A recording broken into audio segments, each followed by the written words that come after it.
Hey everyone, this is Mike Hill, the Wholesaling Titan.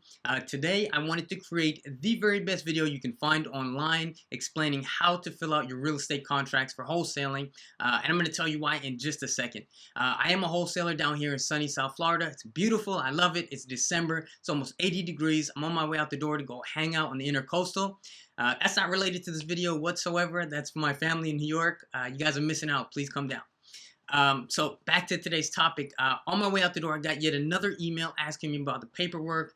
I've got a new blog up, so I've got some stuff coming in. I've been getting questions about both filling out paperwork for selling and for buying. I took a look on YouTube and found some decent information, but I saw some holes in some of the videos. First of all, some of this stuff is just outdated, so they're using older contracts that, I mean, it's 2016. They kind of don't work anymore. The second is I saw videos where people were just telling you the right stuff, what to fill in, but it's just a person talking to you. And I don't know if you're like me, but I like to see things. So I wanted to shoot something with a screencast so you could follow along with me and see exactly what it is that I'm doing.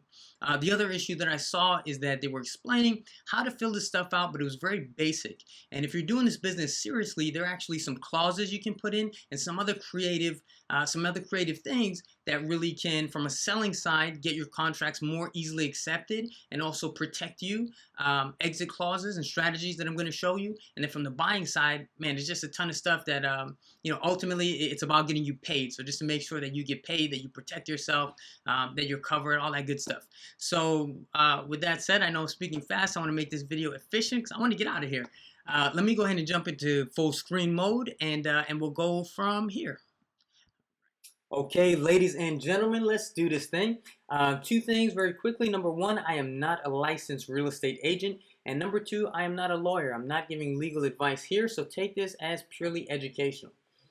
So to get started, I want to first jump into our trusty wholesale contract. Now, it's almost 2016. I know this thing worked in 2008. If you're on blogs and forums and some of these YouTube videos, you're probably familiar with this document. I do not recommend using this. I do not use this in my business at all. If you're dealing with a bank, REO, short sales, anything listed, stuff on the MLS, this is a huge red flag. And your offer is probably just going to be laughed off and not even responded to. This and or assigns thing, very outdated. This contract, if a seller is working with an attorney, it's really built to benefit you only, give you exit clauses, and really not protect the seller. So they're really going to tear this thing to shreds. Again, people are on the lookout for scams. The simplicity of it all makes you lose credibility. And there's just a lot of things that I really don't like about this. So I don't recommend you use this at all. The only situation I could see you using this in, if you insist, is perhaps when a seller is really super motivated and it's not listed, they're not working with an attorney, maybe they just inherited a property, they don't care about it, and they just want the money. And yeah, in that case, maybe you could go ahead and use this. But overall, I'm going to suggest you do not use this. So let's go ahead and close this out. And here's what you should be using. Your state-approved realtor purchase and sales agreement. So here in Florida, this is called the FAR bar. You can find these things. I mean, if you just type in Board of Realtor Approved Purchase and Sales Agreement and type in the name of your state, you should be able to find a blank PDF form that you can use. Here in Florida, we have two versions. The one you want to be using is the as-is residential contract, and essentially that just means you're purchasing the property as is. Again, I'm not licensed here, and of the hundreds of thousands of offers that I've put out there, only once has a real estate agent said to me that I am not legally allowed to draw up my own contracts, and that is in fact false. That's not true. I actually pay a company, altastar.com, and lease these documents. So as long as you pay to lease them, it runs me about $100 a month. I can legally fill these things out. Now again, 99.9% of the time, you won't hear anything like that. You can just find this stuff on Google, or I'll actually post a link where you can download the Florida contract. But I just wanted to make you aware of that for your own personal knowledge. I do highly recommend that you fill out all of your own offer contracts, even if an agent offers to do it for you. And I learned that from a book called Trump Style Negotiation, written by one of Donald Trump's attorneys, George Ross. One thing that he stresses is that you always control the paperwork in any negotiation. And whether they're trying to be deceitful or just look out for the seller, a lot of agents will, try to not give you exit clauses and things like that. Some may even be a little bit deceptive and matching the font of the contract and putting extra clauses in there. And it is legally binding. So once you sell it, once you sign it, you are responsible. So again, you want to be filling this stuff out yourself. So let's go ahead and jump into this. First thing we want to enter here is the buyer. So you can put your own name. For me, I could put Michael Hill. Could also put my my company, Liberty Property Investments LLC. But the way I take title here in Florida is in a land trust. And if you're in the state of Florida, doing business in Florida, I highly recommend you do this. I'll show you how to fill it in. I'm not going to go into land trust here. I don't want to go off on a tangent. I will post an article on my blog as well as create a video explaining some of this stuff. But essentially, a land trust is an ideal vehicle because you can set it up on your own at home. There's no fee to set it up, like as if you were setting up a business or LLC. Does not need to be filed by the state. You can transfer ownership very, very easily, which allows you to get around deed restrictions and stuff like that.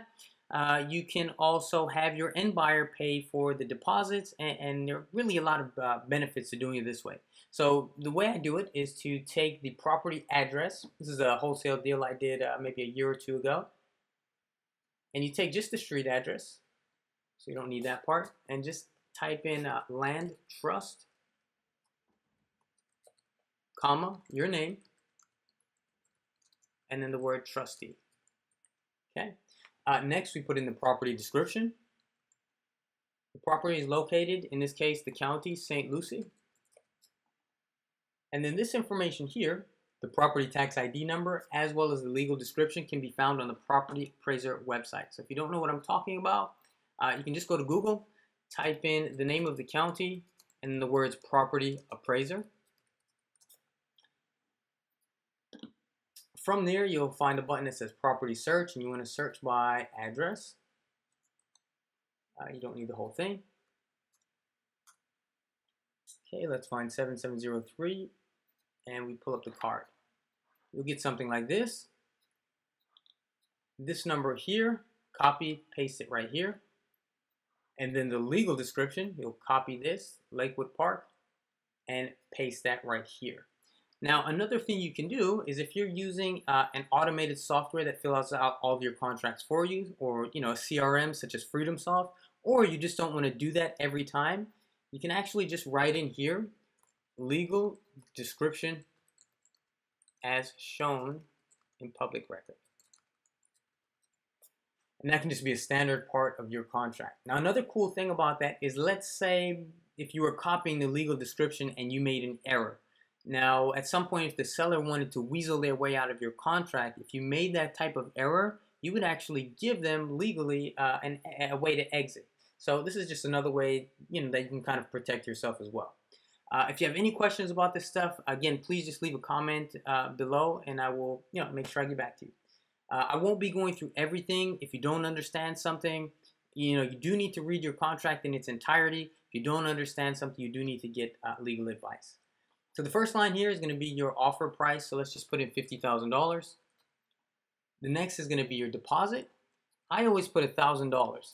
Now, if you're dealing with banks, REOs, short sales, like I said, listed properties, especially if they're not too old, you want to put in at least $1,000. If you're dealing with a direct seller or a listing that's very old, like 200 days old, you could get away with something less, $100, $500. But typically, $1,000 is about the standard that you need for your offer to get taken seriously. I would not check this, the company's offer. You don't want that. You can leave this blank. The escrow agent name, that's going to be your title company. So for me, name would be Independence Title here. Then I'd put their address, their phone number, their email, and their fax. Now, the additional deposit, can usually leave that blank most of the time, especially on the first time you send an offer. But here's where you can strengthen your contract. Now, let's say I have a property that's more expensive. Let's say the property instead of 50 grand was 250,000. Then a $1,000 deposit relative to that purchase price is very small. It's not likely to be taken as seriously. So you can do an additional deposit. If they come back and complain about the earnest money, they'll probably ask for something higher. But instead of putting it on, making the initial deposit higher, you put it here on the additional deposit. Now, what they don't know is during your inspection period is actually that's the time when you're looking for a cash buyer to come in and purchase this property.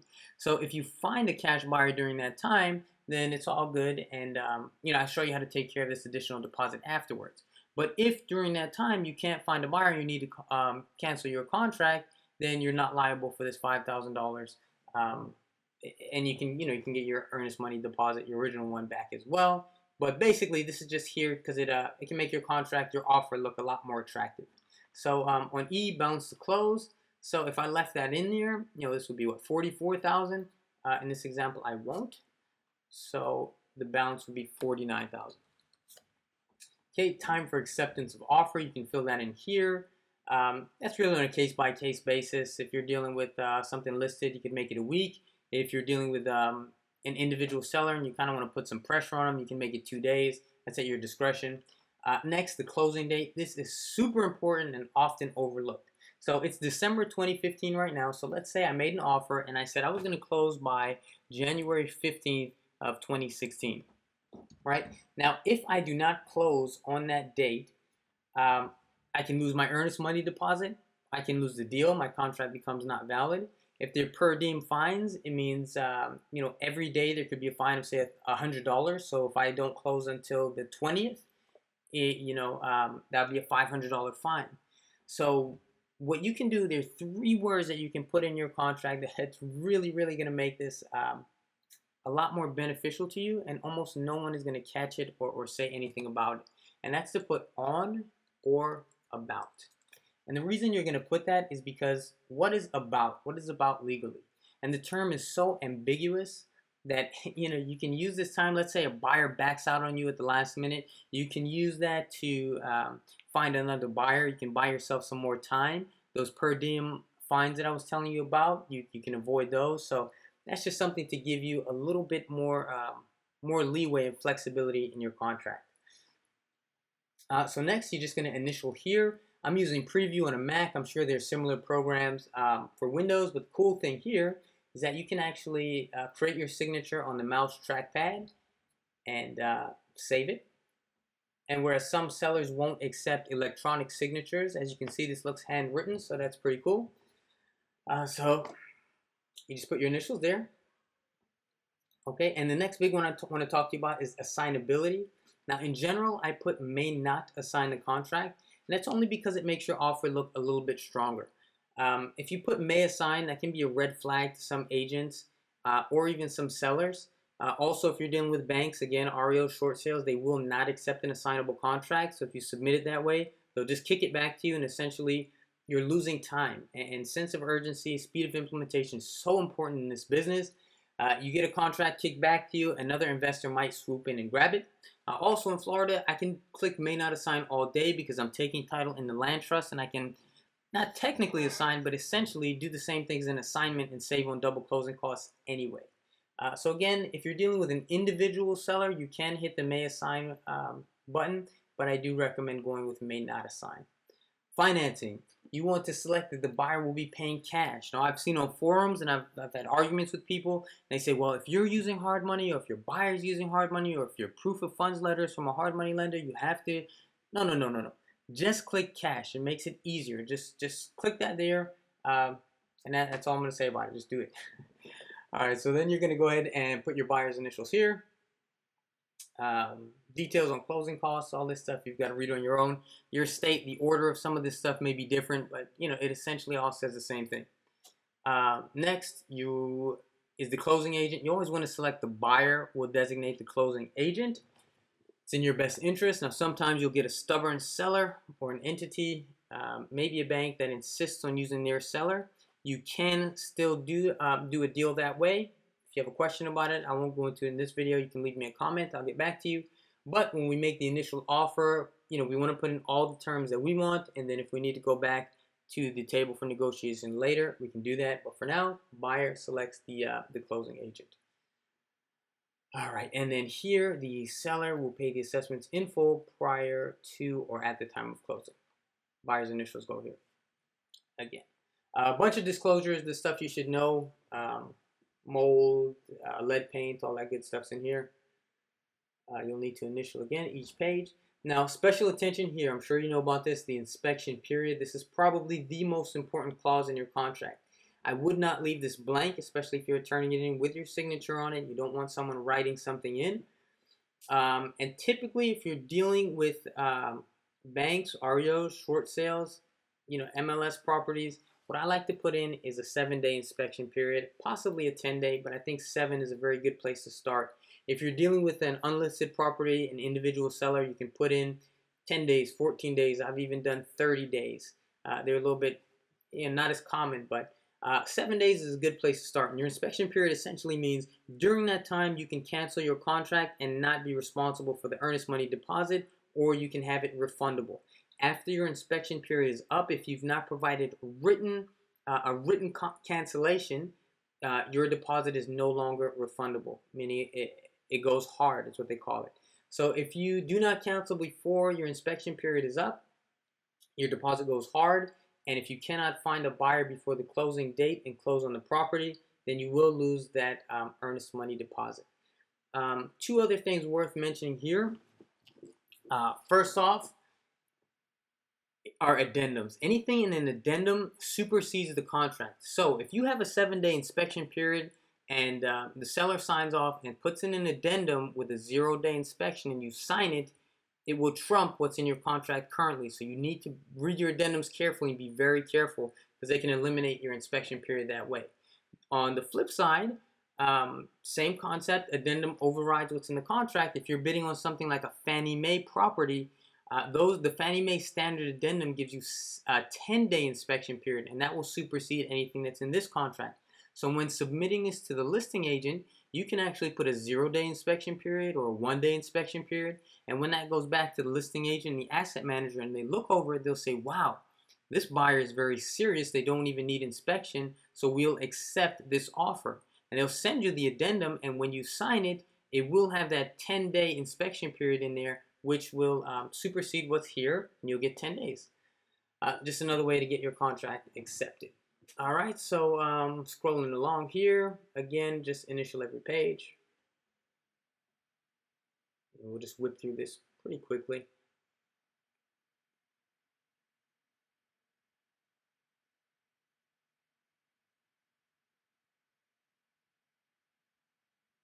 Okay, and then we get here to the addenda and additional terms.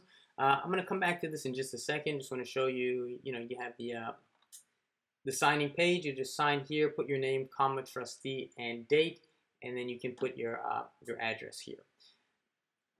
Now, the additional terms, here's where you can add some of those clauses I was telling you about, whether you're the buyer on the A to B side of the transaction, or if you're selling the B to C side. There's just some additional terms you can put in here to protect yourself, to give yourself additional exit strategies. And so here's an example of some clauses I might throw in here.